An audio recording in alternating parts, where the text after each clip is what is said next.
So we'll just start by refreshing our memories where exactly we stand with this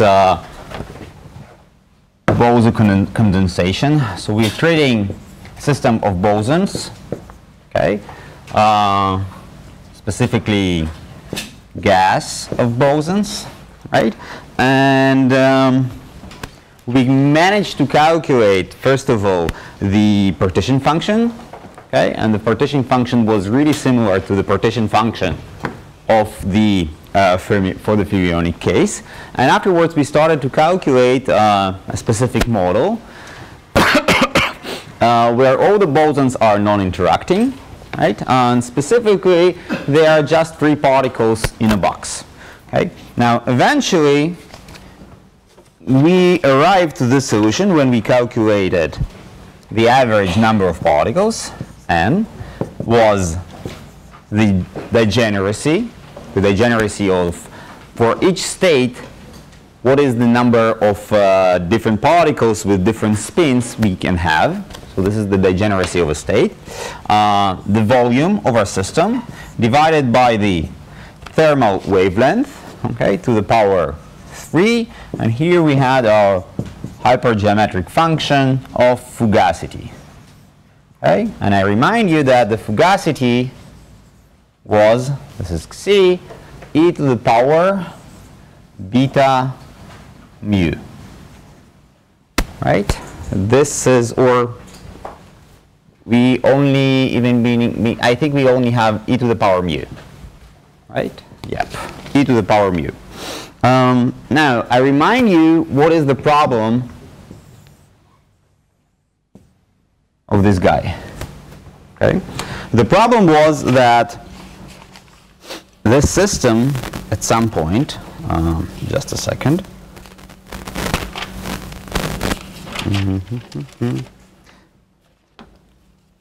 The problem was that this system, or this function, I'm sorry,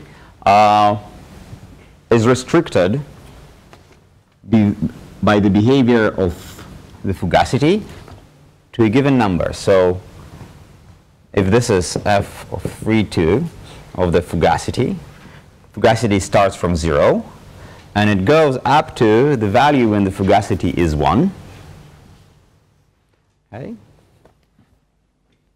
Right over here. So it's a growing function. Okay. And it's bounded in the vicinity of this fugacity. It has an exploding first derivative, and its value is around 2.612. Now, why is this something that is actually kind of bothering? Because we're saying the following thing. This guy is bounded, okay? Oh, I will just write down what lambda t is. Lambda t is a square root of 2h bar squared divided by the mass of the bosons, k Boltzmann t. Okay. What is the bothering thing about this relation is that we can write f(3/2) of the fugacity equals to the average n multiplied by lambda thermal wavelength to the third power divided by the degeneracy and the volume. Now, volume we can keep constant. The average number of particles in the system we can also keep constant, okay? And we can play with the temperature, okay? Now, you see the temperature, it is the temperature dependence on of this guy on the right hand side. It goes as 1 over t to the third 3/2. Okay, so the lower the temperature is, the higher this guy can become. The left hand side is bounded by 2.612. Okay, the right hand side is an unbounded function of temperature. Okay, give me a low enough temperature, no matter what is the average number of particles, no matter what the size of the system and the degeneracy. For low enough temperatures, the right-hand side can be way bigger than 2.612. Okay? So this is the problem, and I claim that the problem raises up from where? It raises up from the fact that we started with a discrete system, okay? And we transformed everything into some sort of we transformed the summation over different states. We transformed it into an integration, okay? So we had some assumption about continuity of the states, okay? So the differences between the different energetic levels should be extremely small, and the values of the average number of particles per state, their differences should also be sufficiently small. So everything should be smooth in order for our approach to take place, right? We have a transformation, we have a sum, this is an exact result, and then we approximate this sum by saying, well, it's an integral. Let's see that this is actually what happens over here. So our problem, it's not a problem, we have something which is not exactly true in this relation over here. And let's try and solve it by saying, well, the integral approximation is not correct.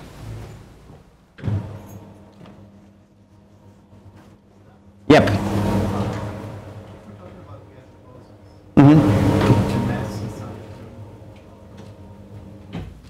Over here? Yeah. So this, I just call it a thermal wavelength. But this is some sort of a constant that we had over here, and it has a name. It's a common name. But it doesn't have anything to do with the actual wavelength of the particle. The mass itself? No, it depends on the particle. So if it's a photon, it doesn't work. Okay? But it can be an atom. For example, helium. The most common boson. Yep. What is a boson?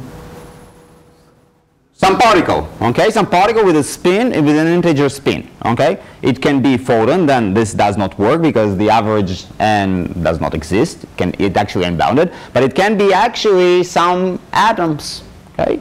A real good example is helium. Helium atoms, helium-4, are bosons. They have a given mass. They behave somehow, and they actually perform the effect that we will calculate in a couple of minutes, okay? Finite mass, finite volume, you know, just bunch of atoms, that's it.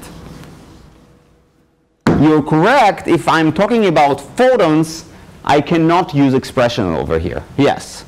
So it's not a correct expression for photons, but for particles that are bosons and have a non-zero mass, everything is fine. All right.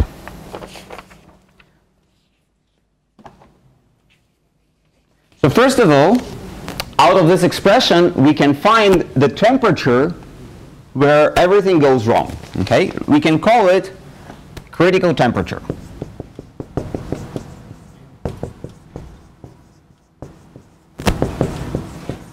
What is a critical temperature? We're saying the following.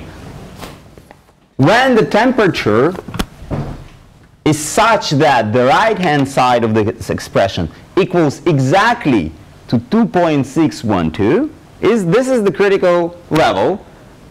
Below this level, something else starts to happen. Up to this level, everything's fine, our equations are correct. Below, for temperatures lower than Tc, for T smaller than Tc, okay, average N lambda T to 3 divided by G V is greater than 2.612, etc., etc. Okay? So for small enough temperatures, this guy will be bigger than this number, then the theory fails.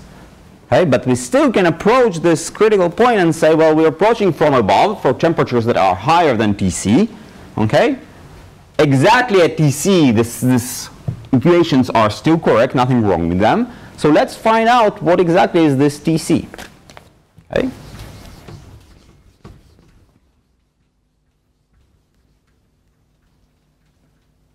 Okay. So we're solving this equation that n multiplied by square root of 2h bar squared divided by m k Boltzmann Tc to the power 3 divided by degeneracy and with v equals to 2.612. Okay. So we are saying that average n multiplied by square root of 2h bar divided by m k Boltzmann, okay, to the third power, or let's do it like up to the power 3/2, divided by degeneracy. We have volume over here. We have 2.612. All of this equals to Tc to the power 3/2, right? So we can take the 2/3 power of both sides, and we'll get that Tc equals to 2h bar m k Boltzmann multiplied by average n divided by g v 2.612 to power 2/3.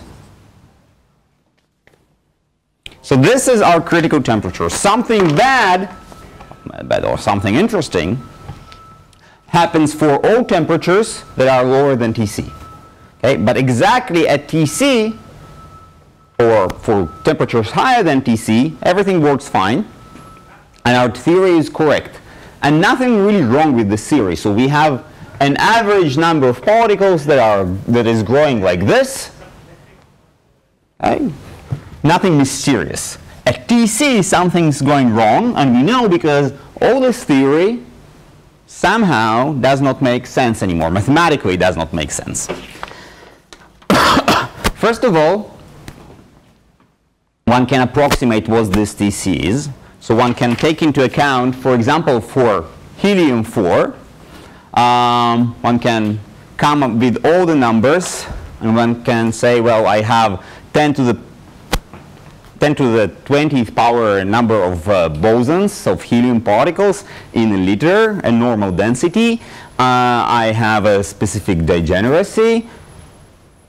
Kick inside all the different values of K Boltzmann, the mass, and etc. So for helium-4, Tc is around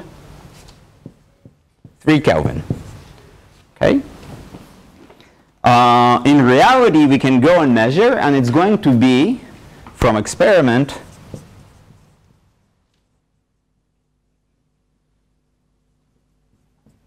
Tc is around 2.47, around 2.47 Kelvin.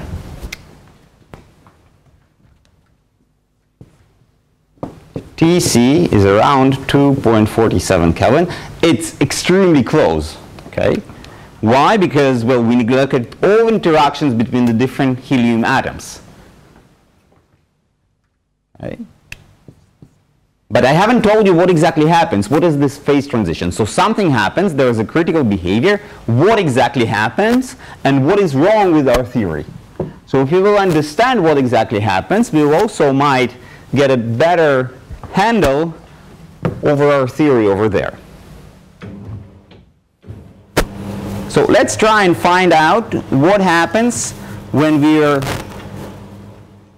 near our critical temperature. So remember, one of the main assumptions, although it's a mathematical assumption, was that everything is continuous. What I mean by everything is continuous, I'm saying the following. We have an energetic spectrum, okay?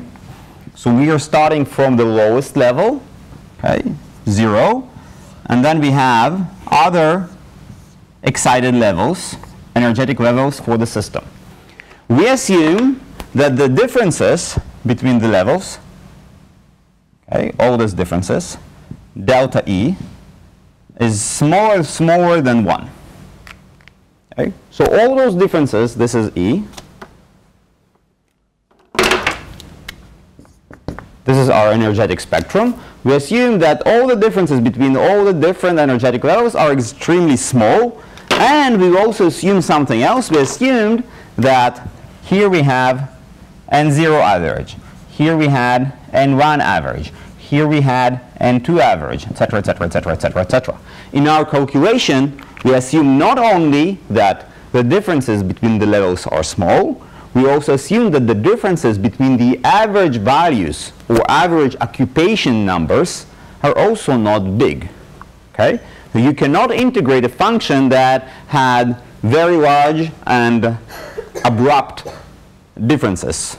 Okay? So your spectrum has to be continuous or very close to continuous, and your function over which you're summing up or integrating also has to be smooth enough. Okay? Now, let's see what happens in this simple system where we are observing explicitly the first occupied level, so the ground state. What happens at the ground state? First of all, we have to write down our energies. So the energy, epsilon, we have three quantum numbers because we are dealing with a three-dimensional volume. So we have energy of number nx, ny, and nz, okay, which is, according to the form which is simply p squared divided by 2m, are free particles, right? We have only kinetic energy.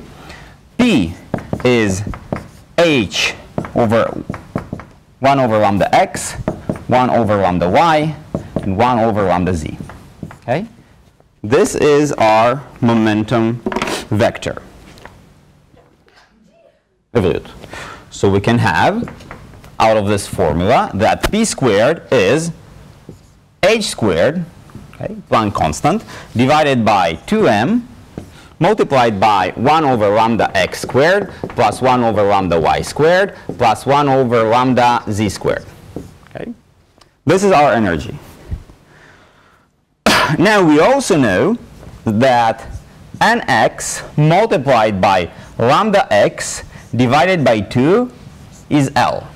Right? So the total number, because we're looking on particles and they are somehow surviving inside this box, so basically we're saying those are not particles because they are quantum representations, so they are waves, and there are sum up of waves that have what? That have exactly integer number of half length of their waves inside this box, right? Standing waves basically, because otherwise these particles will spread around. So eventually we try and represent our particles by using this wavy notion, right? And we're saying all the waves that contribute to representation of the particles have to be standing waves. So this is the usual notion of quantum mechanics. Now we have the same for ny multiplied by lambda y divided by 2 equals L. And we have the same form for nz multiplied by lambda z divided by 2 equals L. Now we assume that our volume is L to the third power. We plug all of this inside this equation, and what we obtain? We obtain that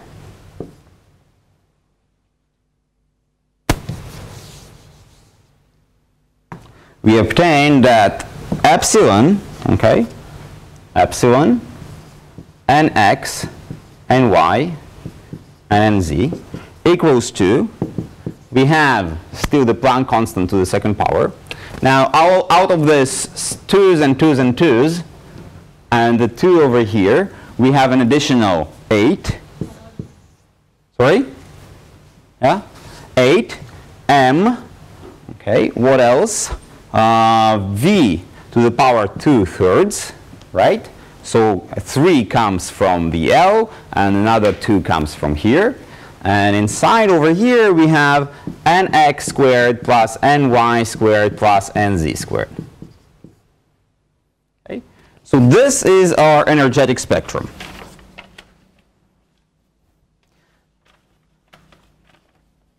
So first of all, let us see what are the differences between the different, or at least the first state and the first excited state. Okay, what exactly do we do?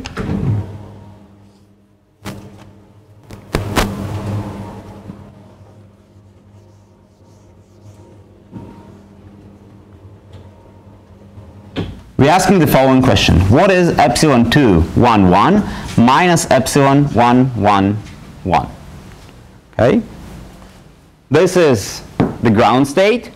This is the first excited state. Okay? It is according to this formula. So we have to plug 2, 1, 4, 1, 1. Okay? And for the first excited state. And we plug 1, 1, and 1 for the ground state. This guy, okay, is 6 Planck constant to the second power, 2m v to the third power. If we use the mass of an atom, of a helium atom, for our example, so the mass is of the order of 6.6 multiplied by 10 to the minus 27 kilogram. Okay, our volume is 10 minus 3 m cubed. So this is 1 liter, okay, right? What we looking on that this number equals to 2.5 multiplied by 10 to the minus 27 joule, okay? Or if you're looking this in terms of temperatures, or K Boson T, epsilon 2, 1, 1 minus epsilon 1, 1 divided by K Boltzmann is around 2 multiplied by 10 to the minus 14 Kelvin. So those differences are extremely small. They are very, very, very, very small. Okay? This is indeed true. Okay? Now the second assumption was that those differences are also not big. Okay? So we can sum up, okay, because actually all those levels are very, very dense. The question is, are those numbers dense as well? So our next step is trying to compute N0 and N1.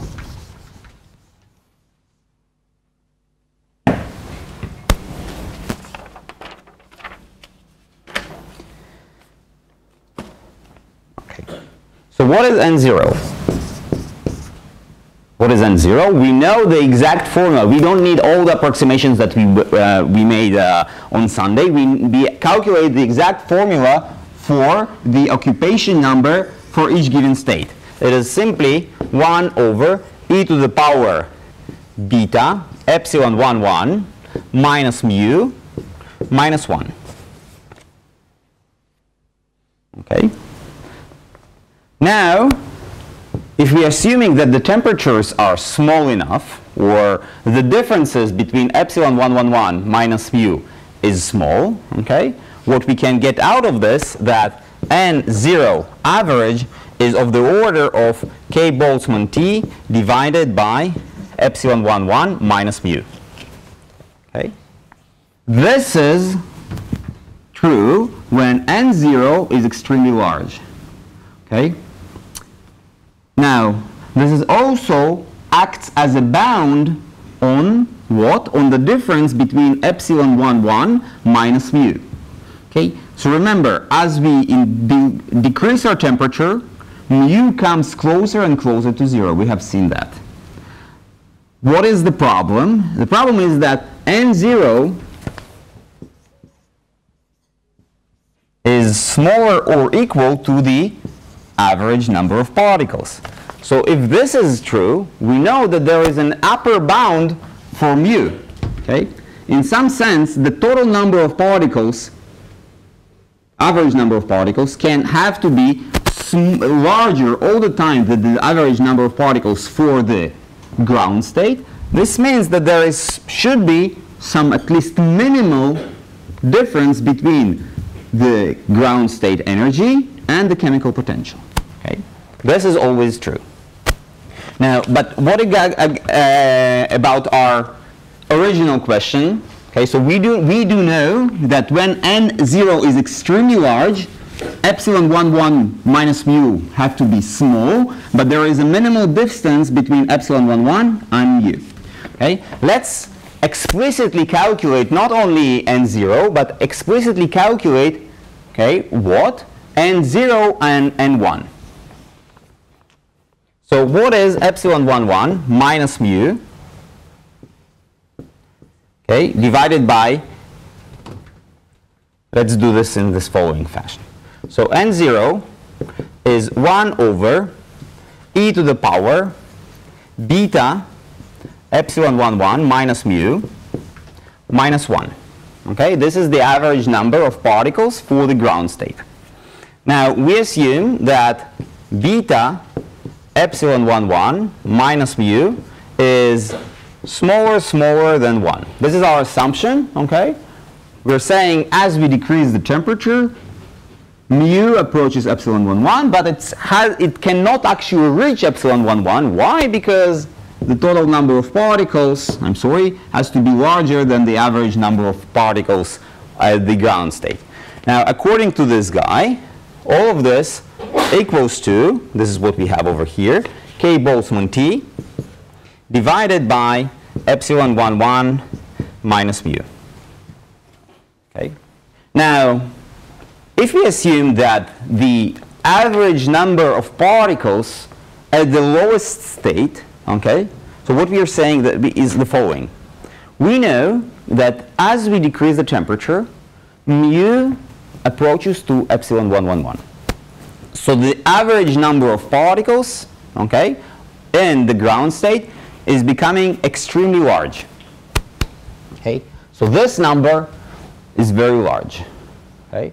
Now, in order for our theory to work, we also have to assume, so if this guy is large, this guy also has to be also large, because the distance, energetic distance between those two levels are very, very small. Okay? This is our assumption. So there are no abrupt changes. There are only small changes. Okay? So if we take n0 average of the order of the total number of particles, so around 10 to the power 22, okay? And we plug these numbers inside, so we obtain that epsilon 1 minus mu divided by K Boltzmann is of the order of 10 to the power minus 21 Kelvin.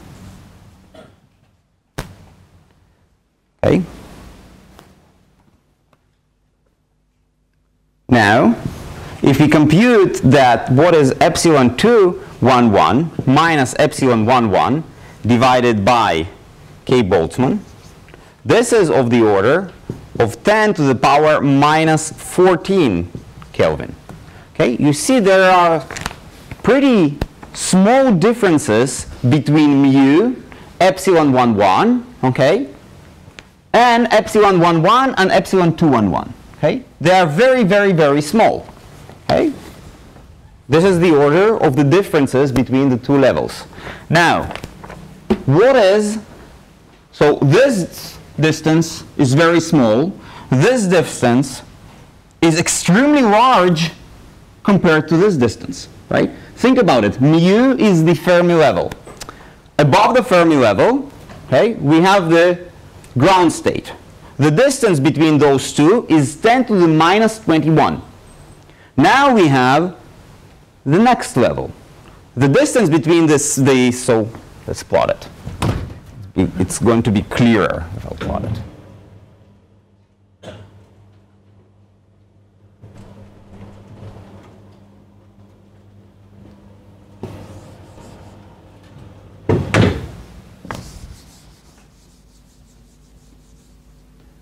This is our energetic level. Inside this energetic level, we plot below the ground state. This is 0. This is epsilon 1. This is epsilon 2 This distance, okay, if we measure it in Kelvin, is 10 to the minus 14 Kelvin. Okay. If you divided this distance by by K Boltzmann. Now, below epsilon 1, 1, we have what? We have mu. Okay, this is mu.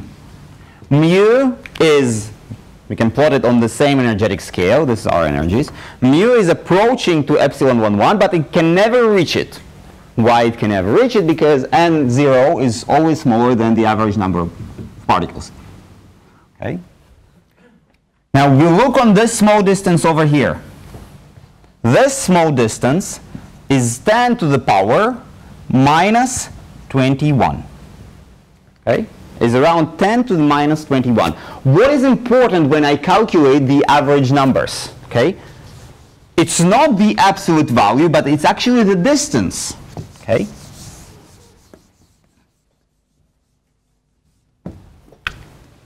Because you see, what is n0? n0 is 1 over e to the power beta epsilon 1, 1 minus mu minus 1.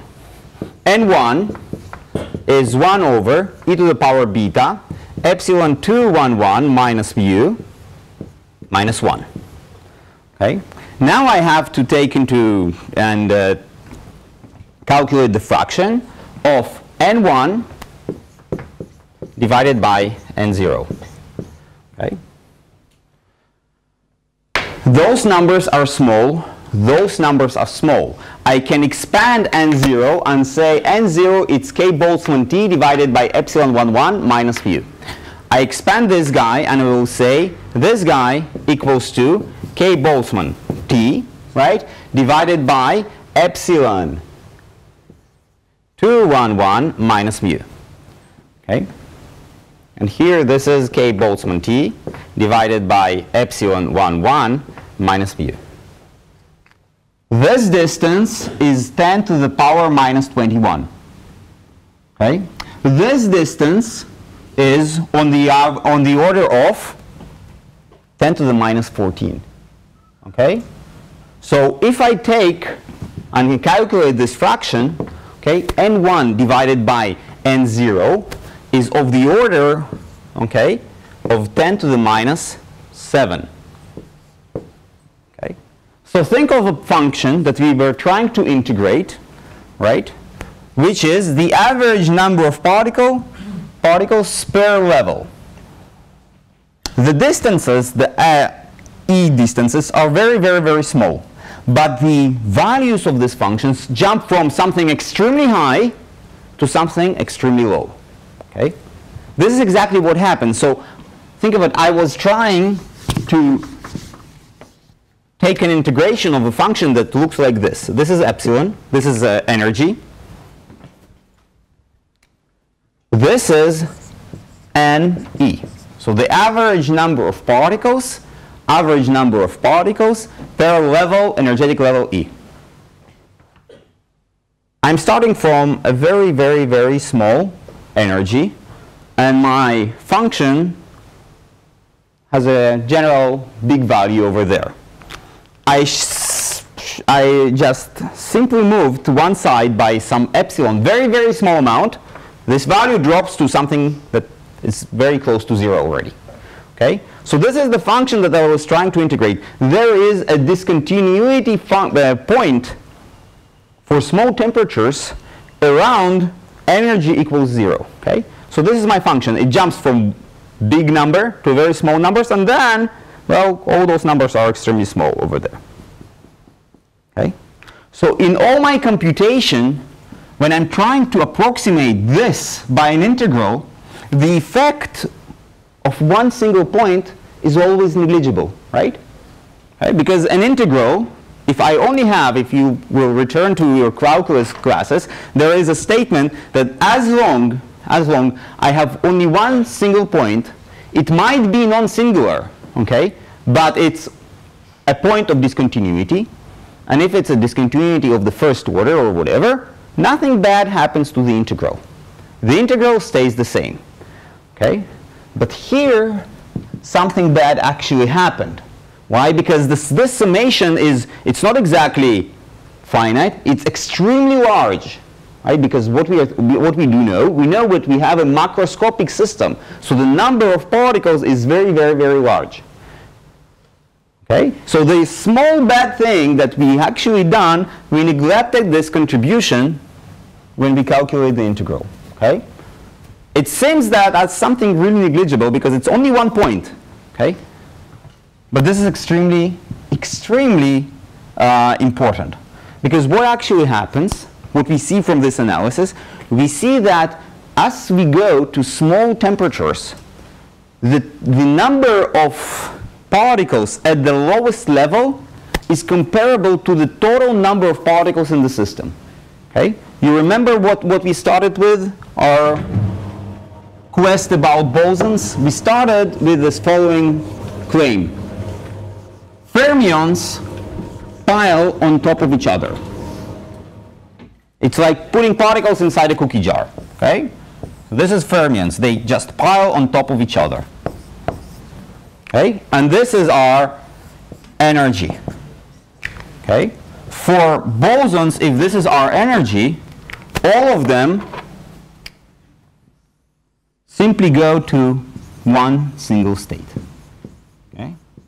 Huge number of them.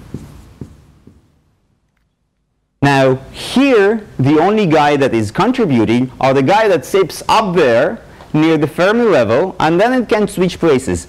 Here, okay, this is much more problematic. Why? Because I actually need quantum excitations to take one particle out of this state and go to the next level. Almost nobody is actually sitting over here. Okay? And there is some sort of a gap between those two levels. A quantum gap. Okay? So in order to excite one particle over there, it's really, really easy because their temperature is extremely high. They're all very hot. All the particles that can take a participation in the process, they have extremely high kinetic energy. For those guys, their kinetic energy is extremely low. They are very cold. Right? So in order to participate, I have to excite them. I have to take into account quantum excitations. I have to take into account this energetic gap. Now, this leads to extremely novel situation. Why? Because think about conduction by electrons. Okay? So what is an electronic or electric current? I have particles, fermions, electrons, right? They're flowing through some metal, right? And I can describe their motion by using this model of free electrons, Fermi liquid, it is named, and all of them are passing through the metal, and they are scattered from time to time, right? When I'm moving, okay, I have an obstacle, an atom of the metal. I push it because I have momenta. The momenta of the atom is small. I try to push it. It pushes me backwards, and then I continue. So I constantly losing my energy to the environment. This is why wires are heating up, because the electrons are scattering. They are losing their energy, okay? And I have to pump an electric energy to the current all the time. Now, this happens because I do not do anything with the very small or low-lying electrons. I only treating the electrons that are extremely hot already. And they're constantly losing energy. For bosons, when they are all sitting exactly at the same state, something else happens. Okay? What happens? I can make the bosons flow through a system without losing any energy. Why? Because you remember, it's a quantum property. If I'm trying to excite a quantum particle, I can only excite it by what? By a specific amount of energy for each to reach the next level. Okay? If I'm trying to excite a quantum particle and I'm giving it energy which is enough only to reach not the next level but reach somewhere in between, okay? So this is my ground state. This is the first excited level, and I produced or gave the system small energy such that this particle should jump from here to over here. But this state does not exist. Okay? The next state exists. Somewhere in the middle, it's a not allowed energy. What will a quantum system do? It simply won't be excited. Nothing will happen. Okay? So if beforehand I am seeing this picture, electrons are losing energy because they can be excited, and it takes a very low amount of energy to excite them, for those guys, it's not possible. I'm trying to excite them. They are not excitable. This meaning that they are just flowing without any friction, without heating up the system at all. Okay? This is called Bose condensation.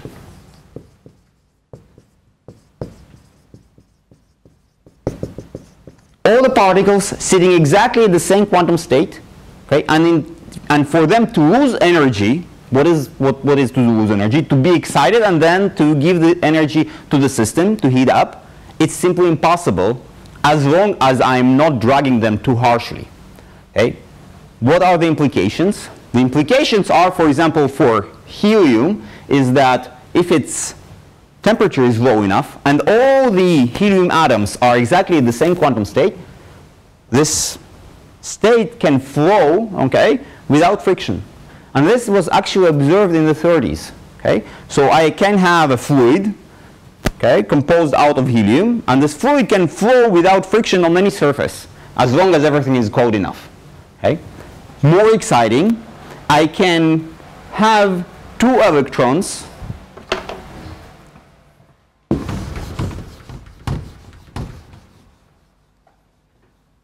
I can have pairs of electrons, E minus and E minus, to compose a particle which I will call a Cooper pair. Cooper pair. Okay? And this Cooper pair, because I have one fermion and another fermion, it's actually a boson. Okay? So I maybe can have a situation where electrons are interacting with each other. They're composing particles, pairs of particles that I can call boson, and then I can have this Bose condensation for electrons.